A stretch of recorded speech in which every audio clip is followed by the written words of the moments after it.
नमस्कार, प्रणाम। कैसे हैं आप सभी लोग? और जैसा कि हमने बोला था कि 9 बजे मैं लाइव आऊँगा, आप सबके बीच में मैं उपस्थित हूँ। और बड़ा दुःख की बात है कि किसी भी गलत चीज़ को फैलने में बहुत ज़्यादा टाइम नहीं लगता, और किसी भी अच्छी चीज़ को बहुत ज़्यादा मेहनत करने के बाद भी इंसान अच्छे लेवल तक नहीं ले जा पाता। शायद उस चीज़ की किस्मत ही हो जो उसे बहुत आगे ले जा पाए। तो मैं ही नहीं, और भी तमाम बहुत सारे संगीतकार हैं। तो सबकी बात तो मैं नहीं करूँगा, लेकिन मैं अपनी बात आप लोगों से कहने और करने आया हूँ कि मैंने अपनी मेहनत से बनाया है। अपना जो भी नाम है या जो भी मैंने अपने मेहनत और काम से बनाया है, इसमें किसी सुपरस्टार की देन नहीं है, और ना मैं किसी को क्रेडिट दूंगा इसका।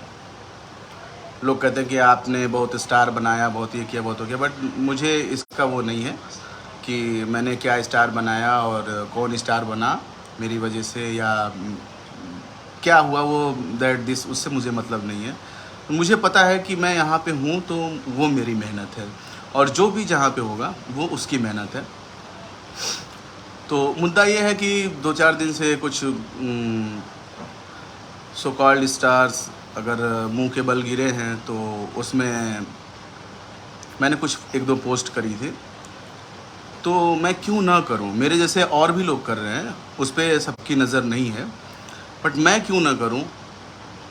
इसका जवाब मुझे लाइव में मैं उन सारे सपोर्टर्स और हैटर्स जितने भी हैं, सबसे ये जानना चाहूँगा कि एक साफ़ सुथरी छवि वाले म्यूज़िक डायरेक्टर को तुमने अपने भैया या सुपरस्टार के चलते माँ बहन की गाली देना, फ़ोन पे धमकी देना, और तमाम एक्टिविटीज़ करना जो कि मेरे करियर में कभी था ही नहीं। और मैं उस महादेव का भक्त हूँ, और तुमने मेरी माँ को गाली दिलवाया है फ़ोन कर कर के मुझे।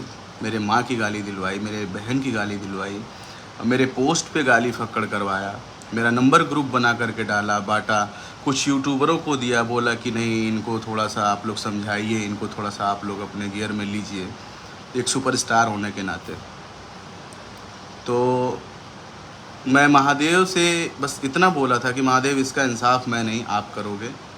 और वो इंसाफ हुआ भी, और मैं बहुत खुश हूँ। मैं जब से ये फैसला आया है, तो मैं तब से मतलब बहुत खुश हूँ। मुझे मेरी आस्था और भी बढ़ गई भगवान के प्रति, बिकॉज़ इंसानों के साथ मैंने बहुत ईमानदारी की, और उसका नतीजा मुझे जो मिला, मैं आप लोगों से खुल के भी उतना ज़्यादा नहीं बता सकता कि इनका हेल्प करने से और इन्हें इनका काम करने से आप क्या कर सकते हो या कहाँ गए।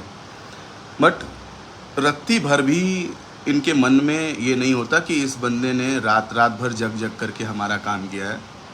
क्योंकि एक टेक्नीशियन जो है ना, एक टेक्नीशियन है, वो खासकर अपने लाइन में, अगर हम सुबह में काम कर रहे हैं, सुबह 10 से 8 काम कर रहे हैं, तो भी हमें उतना ही पैसा मिलता है। और पूरी रात पूरी नींद हराम करके हम रात को 8 बजे से बैठ के सुबह 8 बजे तक काम करते हैं, तो भी हमें उतना पैसा मिलता है। कोई सुपरस्टार बता दे जिसने कभी ओवर टाइम करने का पैसा दिया हो। तो और गाने हिट होते हैं तो उनके एल्बम के चार्जेस बढ़ जाते हैं, उनके फिल्मों के चार्जेस बढ़ जाते हैं, और वो म्यूज़िक डायरेक्टर वहीं पे 2000-5000 में लिपटा रहता है, सिमटा रहता है। उसके बाद जब उसके यहाँ कोई परेशानी होती है, उस म्यूज़िक डायरेक्टर, उस राइटर के यहाँ, तो ये 50,000 का चेक भिजवा देते हैं फ़ोटो के साथ, आर्थिक मदद। तो मैंने कभी ये नहीं चाहा कि मैं कभी परेशान हूँ तो मुझे किसी की मदद की ज़रूरत पड़े, कि मुझे 50,000 का चेक, 1 लाख का चेक, 10,000 का चेक, या फिर मेरा बारकोड फेसबुक पे घूमे कि बहुत मजबूर हैं फलाने, और इसमें इनको योगदान दिया जाए और सभी लोग सामने आएँ। मैं अपनी हालत वैसी नहीं चाहता, और ना कभी मैं ऐसा होने दूँगा। तो जिसको भी ये लगता होगा कि फ़लाँ स्टार ने मुझे छोड़ दिया या पकड़ लिया तो मैं ऊपर चला गया, नीचे आ गया, तो वो अपना भ्रम दूर कर ले। मैं उनसे जब ना मिला था तो भी मैं अपनी राजा वाली ही लाइफ जीता था, उनसे मिला तो भी मैं राजा वाली लाइफ जीता था, और उन्होंने मुझे छोड़ा या मैंने उनको छोड़ा तो भी मैं वही राजा वाली लाइफ ही जीता हूँ। और कुछ लोग होंगे इर्द गिर्द जो बताए होंगे, क्योंकि एक स्टार बोलेगा ना तो उसकी बात सब लोग सुनेंगे कि नहीं ये बहुत सत्यवादी हैं, बहुत बड़े वो हैं, बहुत इनकी ज़बान में मतलब जो भी है सब सीधा और साफ़ सुथरा ही निकलता है, और बाकी लोग तो झूठे हैं। ठीक है, तो ये चीज़ें सभी को अच्छी तरीके से पता है। किसी के पोस्ट पे आके गाली देना, किसी को कुछ भी बोल देना, ये बहुत आसान काम है। जैसे कि मैं 2 दिन से पोस्ट कर रहा हूँ तो मैं कुछ भी लिख दे रहा हूँ मेरे मन में जो आ रहा है, क्योंकि वो मेरी खुशी है या मुझे लगा कि मुझे इंसाफ मिल गया या जो भी। लेकिन मैं बताऊँ सच में, मैं अंदर से बताऊँ कि मैं ये नहीं चाहता था कभी भी कि एक आह लगे और इंसान कुछ समय के लिए परेशान हो। मेरा कितना बाकी था, 4 लाख 3 लाख जो भी बाकी था, आपका नुकसान कितना हुआ। तो बिज़नेस के मामले में आप हमसे पीछे हैं। रही बात नाम पॉपुलैरिटी, तो बेशक आपसे जुड़ कर के मैंने बहुत नाम कमाया, लेकिन पूरे नाम में आपका हक नहीं है। वो मेरे काम का हक है, वो मेरी कारीगरी का हक है, मेरी मेहनत का हक है। सो मैं पहले से ज़्यादा बेहतर हूँ। मुझे लगा मुझे बताना चाहिए, और उन लोगों को खासकर बताना चाहिए जो आपका पक्ष लेकर के मुझे कमेंट करते हैं मेरे पोस्ट पे तमाम। हालांकि लोग मुझे बोलते हैं इग्नोर करिए, ये आधे माइंड के लोग हैं, इन्हें समझ में नहीं आता, बट मैं उनको ही समझाना चाहता हूँ खासकर, क्योंकि आप मेरे से बड़े हैं, मैं आपको नहीं समझा सकता, लेकिन उन्हें ज़रूर समझाना चाहता हूँ कि गलत का नतीजा गलत ही होता है। अगर आप कुछ लोग बोल रहे हैं श्री कृष्ण के वंशज, तो फला ढेमाका जो भी, तो अगर आप जो हैं वो हैं, हम भी महादेव के भक्त हैं, हम भी महादेव के पुजारी हैं, माँ विंध्यवासिनी के उपासक हैं। तो अगर हमने कभी गलत किया हो आपके साथ तो निश्चित रूप से मुझे भी सज़ा मिलेगी, मुझे भी उसका परिणाम फल मिलेगा, और उसके लिए मैं तैयार हूँ। लेकिन एक बार अपने भेजे में बात डालना कि जो आदमी 24 घंटा तुम्हारे लिए रेडी था, उस आदमी को आपने क्या दिया, क्या किया उसके साथ। 4 लोगों से ग्रुप में नंबर बंटवा करके गाली दिलवाना, ही हंसना, और 4 लोगों को फेसबुक पे और बाकी जगहों पे कमेंट कराना, फ़ोन पर धमकी दिलवाना। तो इससे क्या आशीष वर्मा डर गया? हम बैठे थे चुपचाप, और आज आपका मेन चूहा भीतर घुसा हुआ है। जो दल्ले हैं, जो चोर हैं, जो इधर का गाना उठा करके उधर लिख के भेज देते हैं, सबकी असलियत पता है, और ये भी पता है कि सबके पास फार्चूनर कहाँ से आई है। जिस दिन चाहेगा कंपनी वाला बढ़िया से खिंचवा करके बैठा लेगा वहीं पे, वहीं बेगारी करना पड़ेगा। और आपको सज़ा इसलिए मिली है ना बड़े भाई कि आप ही मुखिया थे इन सब चीज़ों के, इन सारे षड्यंत्र के आप मुखिया थे। आपने खुद से ना कहा, आप अपने दिल से पूछिएगा, आपको आपके बेटे की सौगंध है कि आप खुद स्वयं से पूछिएगा कि लोगों को उकसा करके, यूट्यूबरों को उकसा करके किसी के खिलाफ न्यूज़ बनवाना आज क्या हुआ? उसका सपोर्ट कर पाए आप? जिस यूट्यूबर की हालत हुई, गंदी पतली हुई, आप उसका सपोर्ट कर पाए? नहीं ना। बैकग्राउंड में फ़ोटो लगा के आपका वीडियो बनाता था। जिसके बारे में जो बोल दे, न जांच न पड़ताल, कुछ नहीं, जो भैया के मुंह से निकल गया बस वही है अखम। बोला उसने, उसको भी उसकी सज़ा मिली। किसी को तरस नहीं आया किसी को भी तरस नहीं आया, और ना आपकी हालत पे किसी को तरस आ रहा है। क्यों?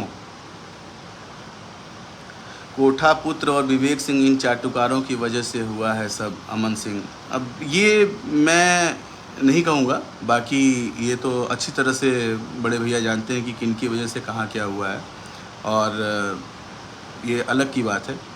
लेकिन मैं ये कह रहा हूँ कि आप इतने अच्छे टैलेंटेड इंसान हो, इतना पाप आपके मन में आता कहाँ से है? आपका इतना अच्छा परिवार है, इतना अच्छा भगवान ने दिया है, तो बहुत ज़्यादा रोशनी पड़ जाती है आँखों में ना, तो आँखों के आगे अंधेरा हो जाता है। तो जो भी सुन रहा हो, मैंने किसी को गलत नहीं बोला। और वो संभल जाए यार, अब से भी संभल करके आप अच्छा काम करो। ऐसा नहीं मंच पे गले मिल लिया, हाथ मिल लिया, उसके बाद गाड़ी में बैठ के घर आना। तो ये सारी चीज़ें आप लोगों के ऊपर शोभा नहीं देती। और बाकी आप हैं, आपके लोग हैं, वो सुधरे तो भी, वरना ऊपर वाले की लाठी जब पड़ती है तो उसमें जवाब निश्चित रूप से नहीं होता है। इस जन्म में हमने देख लिया, क्योंकि बहुत सारे ऐसे लोग मिले जो यही सोचते थे कि नहीं, हम कभी पकड़ में नहीं आएंगे, कभी हमें सज़ा नहीं मिलेगी, हमारे पास पैसा है, पावर है, हम ये कर देंगे, वो कर देंगे।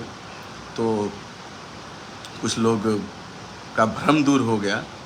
और वाकई में मैं इन चूतियों ने कसम खा, नहीं भाई गाली फक्कड़ मत दीजिए।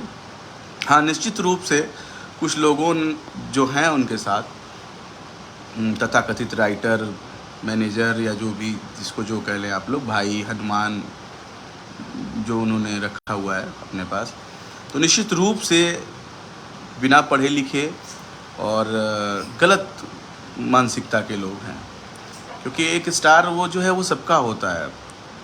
और बड़े भाई, आप जब लाइव आते हैं ना, तो आपकी बातों से पता चल जाता है कि आज आप कहना क्या चाहते हैं, किसको सब्सक्राइब करना है, किसको नहीं सब्सक्राइब करना है, ये आप लोग जानते हैं। ये व्हाट इज़ दिस यार, ये आज के ज़माने में सब लोग समझदार हैं कि आप कहना क्या चाह रहे हैं। आपके कहने से सब्सक्राइब हो जाएगा, आपके कहने से अनसब्सक्राइब हो जाएगा, मतलब आपके कहने से उसको रोटी मिलेगी और आपके कहने से नहीं। भाग्य विधाता है, भगवान है आप। रस्सी जल गई है, ठन नहीं गया। संभालिए अपने आप को, कम से कम ऐसी परिस्थिति में न जाइए कि लोग आपको बोले कि डिप्रेशन में चले गए हैं, सॉरी डिप्रेशन। तो मुझे सूचना मिली कि कुछ लोग कुछ महीने पहले मुझे बता रहे थे कि आशीष वर्मा डिप्रेशन में चले गए हैं, ये वो। तो मैं लगातार काम कर रहा हूँ, 5 लाख रुपया हर 3 महीने पे रॉयल्टी भी आती है हमारी। तो मुझे डिप्रेशन में जाने की आवश्यकता नहीं है। आप लोग अपनी अंग्रेजी सुधारिए और कोमा से बाहर आइए। अब से भी कुछ नहीं बिगड़ा है, पब्लिक आपको उतना ही प्यार करेगी। और ये लाइव आने का मतलब, मेरा जो पैसा बाकी था मैंने आपका माफ़ किया। आप अपना गाना, अपने कुछ भी जो भी होगा मैनेजर उसको भेज दीजिएगा, या स्वयं आप बताइएगा, आपके मोबाइल पे, आपके ईमेल आईडी पे पहुंच जाएगा। क्योंकि तमाम ऐसे यूट्यूबर्स हैं जिनको पर्सनली कुछ चोर राइटरों का इंटरव्यू ले लेकर के मुझे गलत बताया गया। तो उन यूट्यूबर्स से मैं कहना चाहता हूं कि भैया के 10 गाने मेरे पास थे, 9 गाने या 8 गाने जो भी, वो गाने क्यों नहीं आज तक लीक हुए, वो गाने क्यों नहीं आज तक गाए गए मार्केट में, वो क्यों नहीं मैंने किसी सिंगर से गवा दिया। इस ईमानदारी की कीमत कौन देगा। और स्वयं भैया ने एक बार बोला था कि भाई रजाई वाला गाना मुझे दे दो यार, मेरे पास गाना नहीं है। तो मैंने कहा भैया ले जाओ यार, सारा गाना तुम्हारा है। बोले पैसे की बात चलो होती रहेगी। यार आप इतने छोटे व्यक्ति हो, इतना छोटा कलेजा है आपका, आप पता नहीं क्या क्या वो 3 पहिए वाली साइकिल बांट देते हैं लूले लंगड़ों को, जिनके पास बिछौना बिस्तर नहीं होता उनको चद्दर कंबल बांट देते हैं, खाना राशन पहुंचा देते हैं। मतलब एक तरीके से तो वो 3-4 लाख रुपया कुछ नहीं है। तो आप उस पर्दे से बाहर आइए, केचुल से बाहर निकलिए भैया।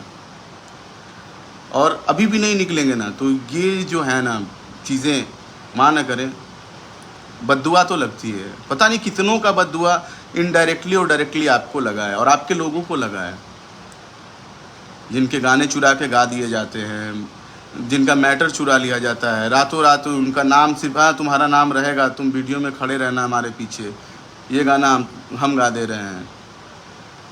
वो कंपनी भी गई, वो लोग भी जा रहे हैं, आपको भी लेके डूब रहे हैं। मेरा आपसे कोई दुश्मनी नहीं है, क्योंकि एक कलाकार से एक कलाकार का कभी दुश्मनी नहीं हो सकता। लेकिन हाँ, आपके पर्सनली जो आपका रवैया है, काम करने का तरीका है, उससे मुझे बहुत प्रॉब्लम है। आप मेरे साथ काम किए हुए 3 साल याद करना, एक गाने की चोरी आपके ऊपर नहीं लगी और सारे चोर आपसे दूर थे। सबने नया काम किया जिसमें ठीक है, फलाना ढिमका, जितने भी अच्छे अच्छे गाने हैं वो आज भी याद किए जाते हैं।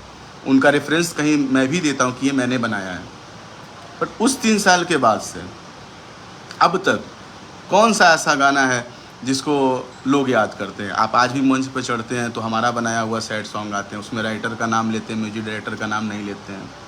तो क्या किया, मतलब उसको राइटर को कौन सा गोल्डन बाफ्टा अवार्ड मिल गया, कौन सा पद्म श्री मिल गया? अब मेरा नाम नहीं लिए तो कौन सा मैं भूखा मर रहा हूँ? प्रत्यक्ष को प्रमाण की आवश्यकता नहीं है। आप अपने अंदर झांकिए और अपने मन में ये चीज़ करिए कि यार हमने थोड़ी सी पॉपुलैरिटी के लिए अगर ये नहीं किया होता, ये सब षड्यंत्र नहीं करते, ऐसे 2-4 जंगली कुत्ते हम नहीं पालते, तो हम बहुत अच्छी छवि थी।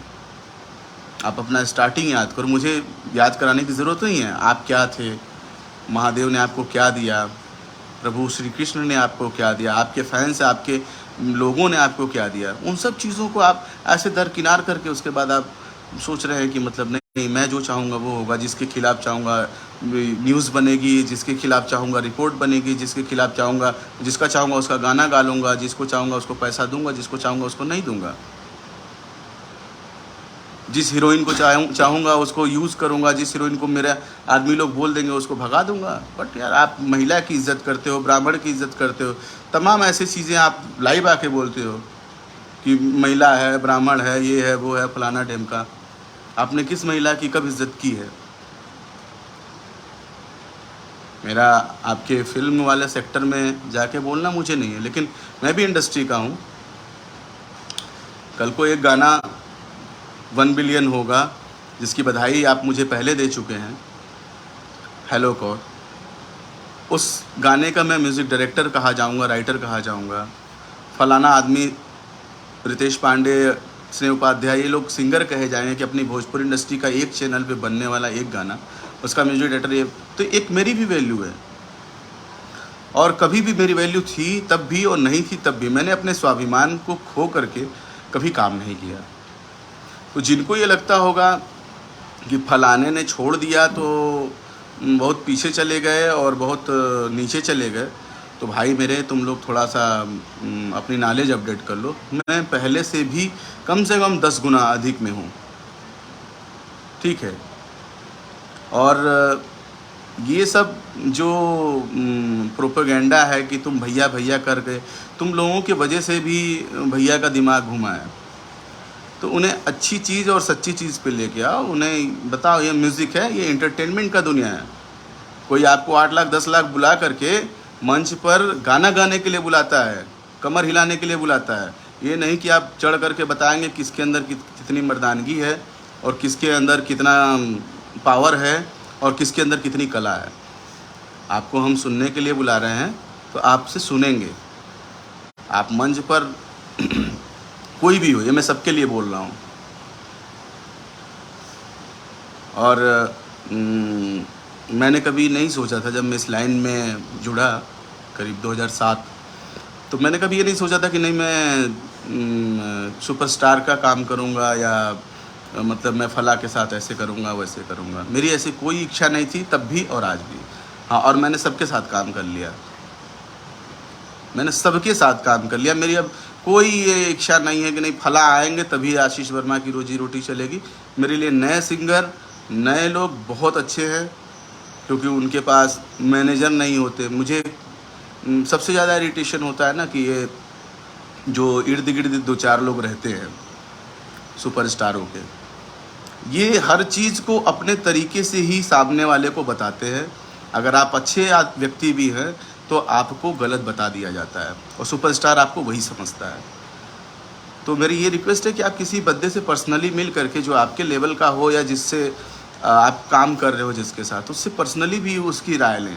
ये नहीं कि अपने व्यक्ति को लगा दिया। आपका व्यक्ति कितना पढ़ा लिखा है? अगर इतना ही पढ़ा लिखा होता तो आपका मैनेजर होता। एक बार क्वालिफिकेशन चेक कर लीजिए। जिसके साथ जितना मतभ्रम है उसका स्टाफ उतना ही गंदा है। वो IAS, भूतपूर्व IAS क्यों ना रहा हो।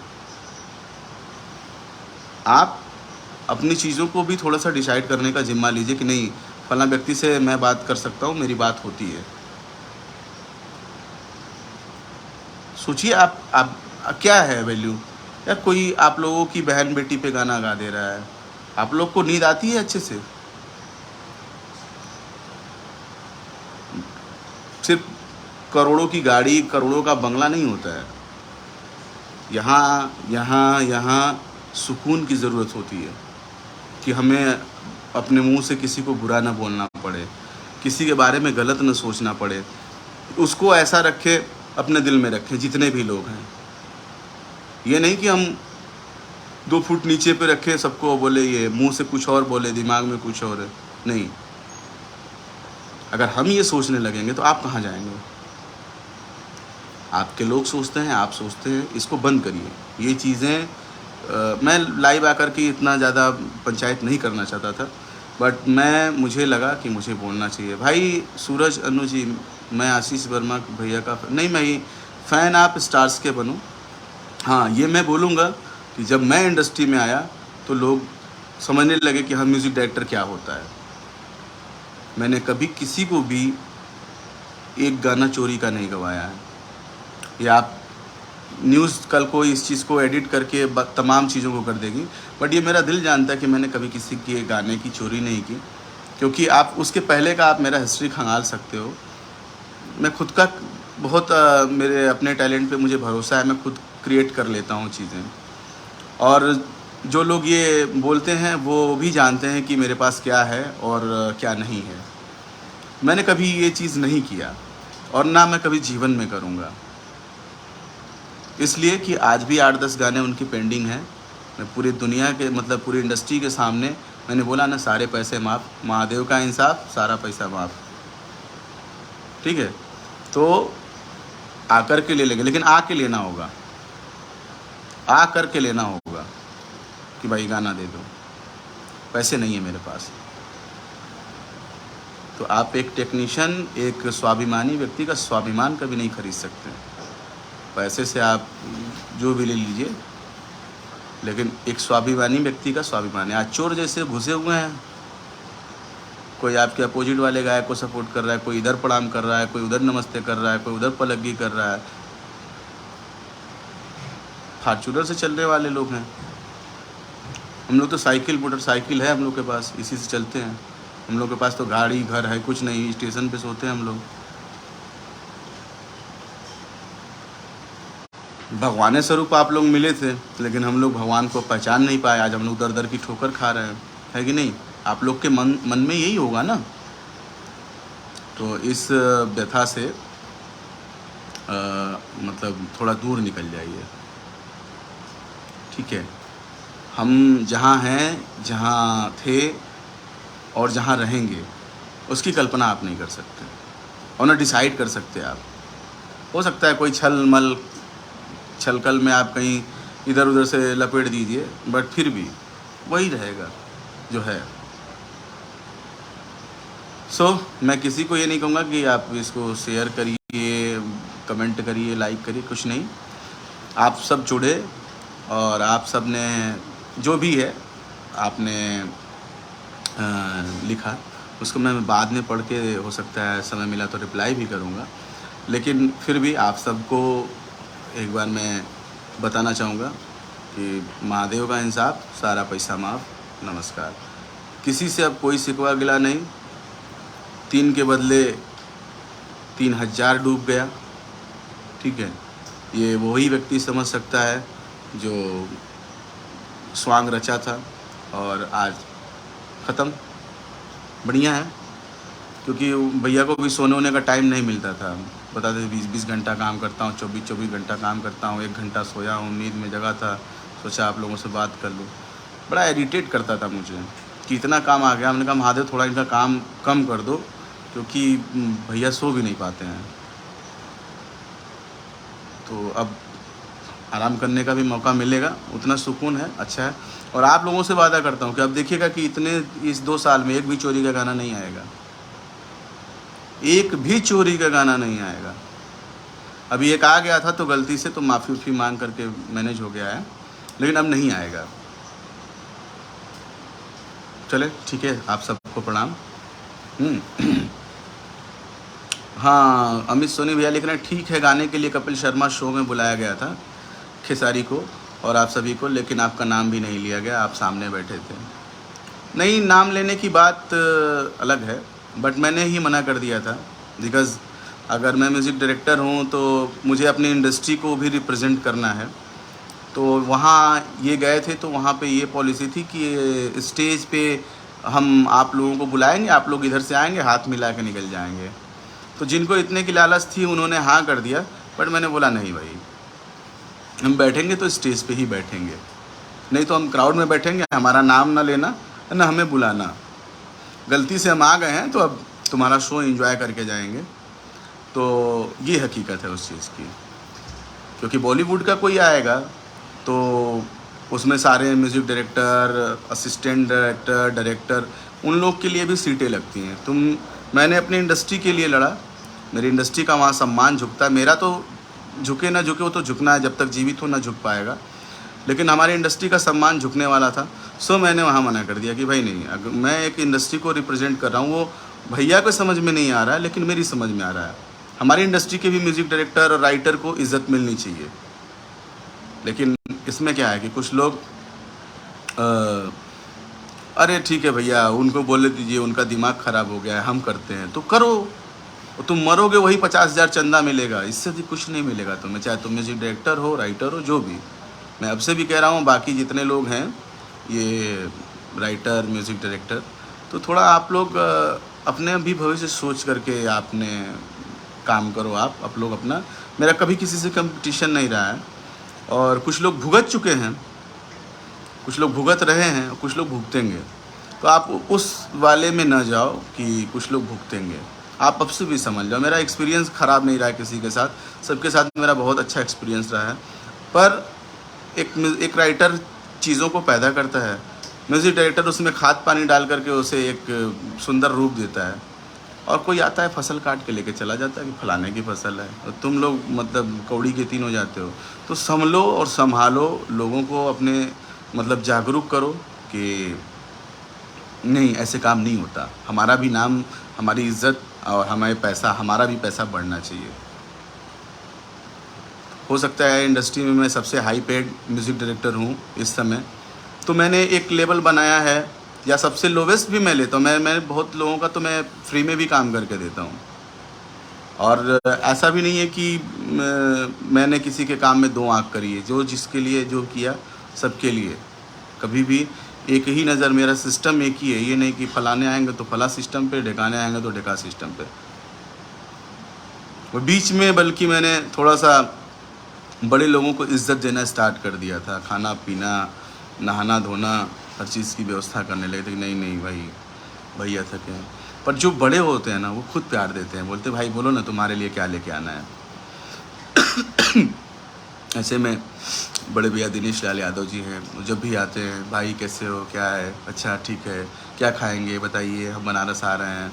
या फिर मैं उनसे कभी मिलने गया, बहुत बड़े हैं वो, अच्छी फिल्में हैं, अच्छे मतलब उनकी सोच अच्छी है। उन्हें ये नहीं, देखो उनको ये नहीं रहता उनके गाने कितने आते हैं, मुश्किल से वो 2-3 गाते। जब से पार्टी ज्वाइन करी तब से तो और भी बंद, सिर्फ और सिर्फ पार्टी का ही नाम, पार्टी का ही गाना। जो ऐसा लोकगीत वो गीत बहुत कम करते हैं। वो इस रेस में नहीं रहते कि नहीं मुझे भागना है, मुझे ये बनना है, वो बनना है, फलाने ढिमाका। नहीं, उस इंसान ने बता दिया कि इंडस्ट्री में कैसे रहना चाहिए। मैं उनको फॉलो करता हूँ, इसलिए मैं उनके लिए 2 लाइन बोल रहा हूँ, बिकॉज़ मैं उनसे बहुत ज़्यादा इंस्पायर्ड रहता हूँ, उनकी चीज़ें कॉपी करता हूँ और उनकी चीज़ें लोगों को बताता हूँ। तो वो उन्होंने कभी ये रेस नहीं लगाई कि नहीं भाई मुझे ट्रेंडिंग बनना है, मुझे फला बनना है, मुझे ढिमाका बनना है, ऐसा कुछ नहीं, कभी नहीं। और वो अपने आप में जहाँ हैं वहाँ सारे लोगों को पता है कि वो कहाँ हैं। तो बाकी आप सभी लोग हैं, और मैं ये कहूँगा कि मान लो किसी के फ़ैन फॉलोइंग के चक्कर में आप आके मुझे बोल रहे हो, चलो मुझे मेरी माँ की गाली दे दिया, बहन की गाली दे दिया। मैंने भी बीच में बहुत लोगों को रिप्लाई किया था, माँ बहन की गाली दे दी, तो आप ये सोच लो कि मतलब आप बेवजह अगर मुझे कुछ भी कहोगे किसी के कहने पे, तो आप भी बेवजह कहीं ना कहीं फंसोगे। ये मेरा कथन आप याद रखना, निश्चित रूप से आप फंसोगे। आज नहीं, कल नहीं, परसों, 100 साल बाद जब तक जियोगे, 500 साल तक भी जियोगे ना, तो कहीं ना कहीं तुमको मिलेगा और तुम उस समय नहीं पता लगा पाओगे कि क्यों मिला। आज एक स्वांग रचा जा रहा है कि भैया के साथ गलत हो रहा है, भैया के साथ ये हो रहा है। एक बार जाके कोर्ट का फैसला पढ़िए, एग्रीमेंट पढ़िए, ठीक है, और पैसे का लेन देन पढ़िए कि किसने कितना लिया, कितना वादा किया, क्या देने के लिए बोला, क्या दिया, नहीं दिया, ठीक है। तो एग्रीमेंट में एटीट्यूड नहीं आता है। आप काम कर रहे हैं, आप काम करिए, और आप किसी के भाग्य विधाता नहीं हैं।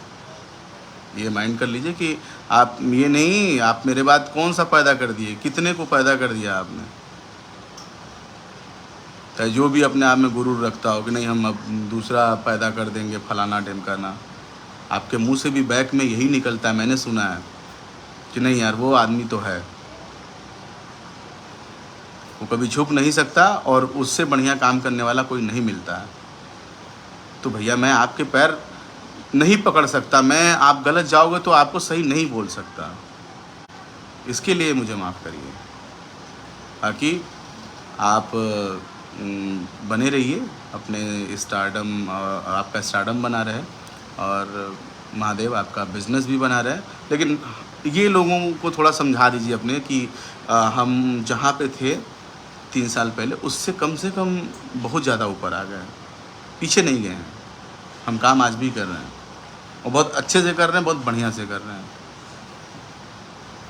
ठीक है। हर हर महादेव, नमस्ते। कुछ गलत बोला गया होगा भावना में तो उसे छोटा भाई समझ करके आप सभी लोग माफ़ करिएगा। Thank you so much.